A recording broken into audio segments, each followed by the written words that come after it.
জাতীয় সংসদের সম্মানিত বিরোধী দলীয় নেতা, বিরোধী দলীয় চিফ হুইপ, জাতীয় নেতৃবৃন্দ, প্রিয় উপস্থিতি, আসসালামু আলাইকুম। আমরা বারবার ইতিহাসের কথা আমাদের দেশবাসীকে স্মরণ করিয়ে দিতে চাই, যেভাবে আল্লাহ রাব্বুল আলামিন কোরআনের পাতায় পাতায় পুরাতন আমলের ঐতিহাসিক ঘটনাগুলো, নবী রাসূলদের ঘটনাগুলো স্মরণ করিয়ে দিয়ে মানুষকে স্মরণ করিয়ে দিয়েছেন যে বনি আদম পৃথিবীর বিভিন্ন জায়গায় বিভিন্ন সময়ে একই ভুলগুলো বারবার করে এবং একই ভুলগুলো বারবার করে একই রকম পতনের দিকে এগিয়ে যায়। আমরা ইতিহাসে দেখেছি শুধুমাত্র বাংলাদেশের গত 56 বছরের ইতিহাসে আওয়ামী লীগ নামক রাজনৈতিক দলকে দুইবার কিভাবে ক্ষমা চাওয়া এবং রাষ্ট্রীয় শক্তির উপরে ভর করে পুনর্বাসিত করা হয়েছে, এবং এই দুইবার পুনর্বাসনের জন্য জাতিকে কি পরিমাণ খেসারত দিতে হয়েছে।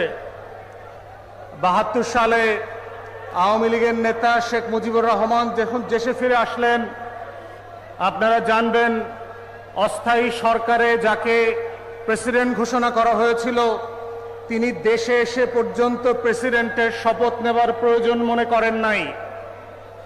তিনি শুধু প্রয়োজন মনে করেন নাই, তিনি স্বাধীন বাংলাদেশের ঘোষণাপত্র, যেটা 1971 সালের 17 এপ্রিল পাঠ করা হয়েছিল, সেই ঘোষণাপত্রটা উনি কোনোদিন ভালো করে পড়েন নাই।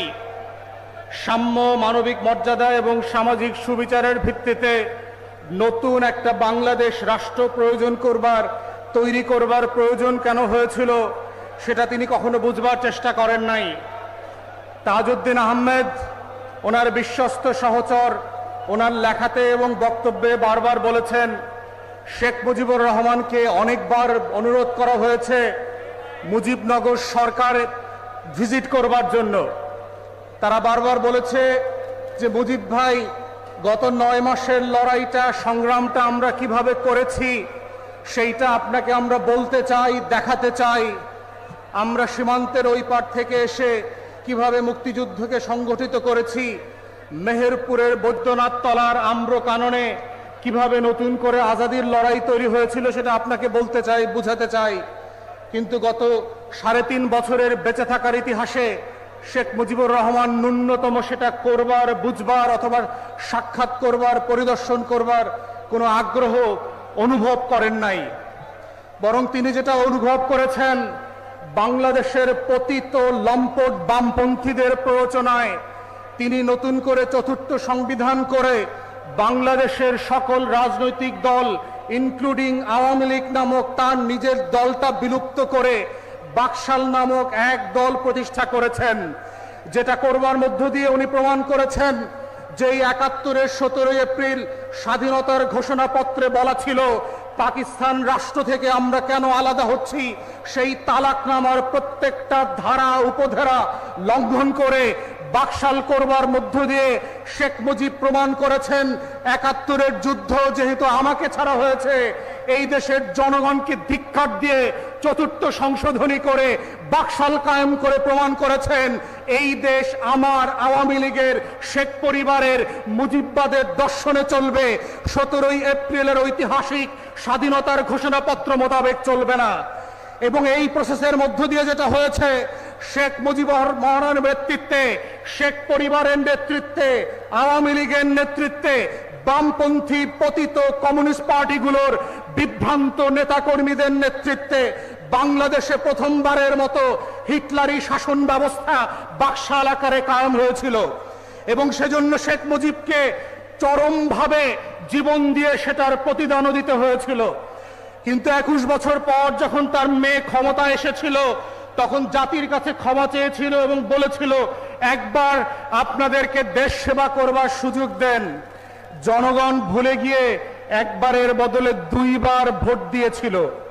এবং সেটার জন্য একইভাবে রক্ত দিয়ে ৭১-এ দেশ স্বাধীন করবার জন্য শেখ মুজিবুর রহমান যেভাবে দেশবাসীকে শায়েস্তা করেছিলেন চতুর্থ সংশোধনী করে বাকশাল করে, একইভাবে শেখ হাসিনা তার কন্যা বাকশালকে নতুন আওয়ামী ফ্যাসিবাদ নামে কায়েম করে বাংলাদেশের আজাদির লড়াইয়ের প্রত্যেকটা ধারা উপধারাকে লঙ্ঘন করে দেশের মানুষের স্বার্থ ভুলুণ্ঠিত করে দিল্লির কাছে বাংলাদেশ বেচে দিয়েছিল এবং প্রমাণ করেছিল শেখ পরিবারের রক্তে মাংসে ইতিহাসের সাথে হিটলারের সম্পর্ক আছে, বাকশালের সাথে মুসলিনের সম্পর্ক আছে, শেখ পরিবারের সাথে আওয়ামী লীগের সাথে দিল্লির সম্পর্ক আছে, বাংলাদেশের সম্পর্ক নয়।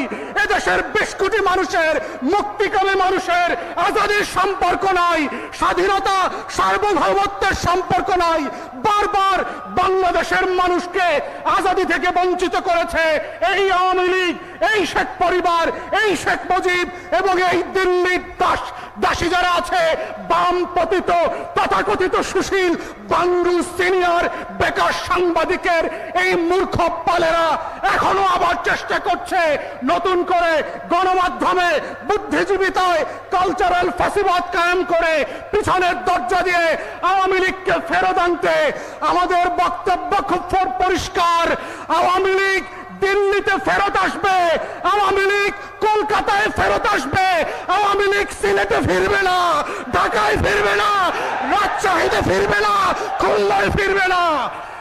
অতএব আজকের 11 দলীয় সমাবেশ থেকে আমাদের বক্তব্য খুব পরিষ্কার, যেই শত্রু রাষ্ট্রের সাপেক্ষে বাংলাদেশ নামক রাষ্ট্রের জন্ম হয়েছে, যেই রাষ্ট্র থেকে আধিপত্যবাদ থেকে মুক্ত করে বাংলাদেশের আজাদি, স্বাধীনতা, সার্বভৌমত্ব সংরক্ষণ করবার জন্য শত শত হাজার হাজার মানুষ 24-এ জীবন দিয়েছে, রক্ত দিয়েছে, সেই রক্তের সাথে শুধু আওয়ামী বুদ্ধিজীবী না, বাংলাদেশের কোন সরকারি দলকে গাদ্দারি করতে দেওয়া হবে না।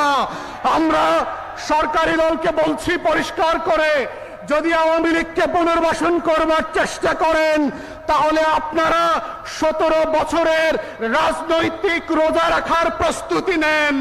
আপনাদেরকে আবার রোজা রাখতে হবে, ক্ষমতার ইফতার আপনাদের মিলবে না। আমাদের নতুন সরকারকে আমরা বারবার মনে করিয়ে দিচ্ছি, 24-এর গণ অভ্যুত্থানের যেই ওয়াদার উপরে ভিত্তি করে আপনারা ক্ষমতা এসেছিলেন, তার অন্যতম ওয়াদা ছিল হচ্ছে বিচার এবং সংস্কার। সেই জায়গা থেকে আমরা গত 1.5 বছর দেখেছি আপনারা নির্বাচন নিয়ে যতটা উদ্গ্রীব ছিলেন ততটাই বেকফল ছিলেন হচ্ছে আপনারা বিচার এবং সংস্কার নিয়ে। এবং আমরা শুধুমাত্র জুলাই জাতীয় সনদ না, শুধুমাত্র গণভোটের গণরায় না, আমরা দেখতে পাচ্ছি আপনাদের দলের তৈরি করা 31 দফার ইতিমধ্যে 7টা দফা আপনারা লঙ্ঘন করেছেন। যেই রাজনৈতিক দল নিজের করা ওয়াদা জাতির সাথে রক্ষা করে না, তারা জাতীয় জুলাই সনদ, গণভোটের গণরায় কিভাবে রক্ষা করবে? এই প্রশ্ন আজকে জাতির টেকনাফ থেকে তেতুলিয়া পর্যন্ত, রূপসা থেকে পাথুরিয়া পর্যন্ত প্রত্যেকটা বিভাগীয় সমাবেশে লক্ষ লক্ষ কোটি কোটি মানুষ আজকে একই প্রশ্ন করছে। এবং আমরাও আজকে এই প্রশ্ন জাতির সাথে করতে চাই, সরকারকে মনে করিয়ে দিতে চাই, যেই ব্যক্তি, যেই দল নিজের করা ওয়াদা নিজের সাথে রক্ষা করে না, তাকে আমরা কিভাবে বিশ্বাস করব? আপনি তো আপনাকে বিশ্বাস করেন না, আপনি তো আপনার দলকে বিশ্বাস করেন না, আপনারা তো আপনার 31 দফাকে বিশ্বাস করেন না। অতএব আমাদের বক্তব্য খুব পরিষ্কার, জুলাই গণ অভ্যুত্থানে বাংলাদেশ বদলে গেছে, দিল্লির আধিপত্যবাদ এখানে ফিরবে না। রাতের বেলা ইমেল করে এনডিটিভিতে আর রয়টার্সকে সাক্ষাৎ দিয়ে দিনের আলোতে আওয়ামী লীগ ফিরতে পারবে না।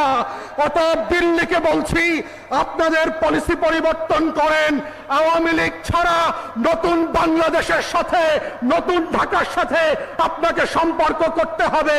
পুরাতন আওয়ামী লীগের বাংলাদেশ আর ফিরবে না, আপনার আধিপত্যবাদও ফিরবে না। আমাদের লড়াই চলছে এবং চলবে, সেই লড়াইতে আপনাদেরকে পাশে থাকবার আহ্বান জানিয়ে আমার বক্তব্য এখানেই শেষ করছি। আসসালামু আলাইকুম।